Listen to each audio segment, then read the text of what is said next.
Xayrli kech, hurmatli mijozlar. Yana bir mijozimiz uylariga kelib, gilamlarini to'shab berdi. Uylarga bitta baho berib qo'yasizlar. Samarqand Sak firmasiga tegishli chiroyli gilamlarni solib berdi. Uylarga juda mos tushgan. Bizlar bir baho berasizlar uylarni ko'rib. Hop, kiraverishda mana bu zilyonli zona. Xo'llarini qarang. Oshchotga chiqqan. Avvalgi gilamlardan solib berdik. Mana kirishdi rangi. Xo'p, yana bitta xonalar bor.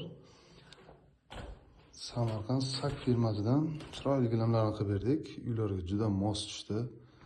Uyni ham chotga qilib qurib qo'ygan ekanlar. Hali remontlari bitmagan oxirigacha.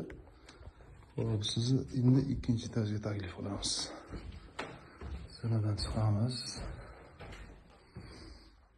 Nima deydi lustra? Lustraga juda mos tushdi avvalgilarni qarang. Chotga chiqdi. Mana bu koridorlarga paxta polisterli gilamlardan qilib berganmiz. Yana bir spalnilar bor. Ashun chotga chiqdi. Mansardli uy, e'tibor bersalaring. Lustralar bilan chotga chiqdi. Berilgan mebel terilar ekan hali. Xo'p, yana bir xonamiz bor. Mana mansardli qilib chotga chiqqan uylari, lustrachalari ham ajoyib chiqibdi. Mana bu yerda detskiy xonamiz bor.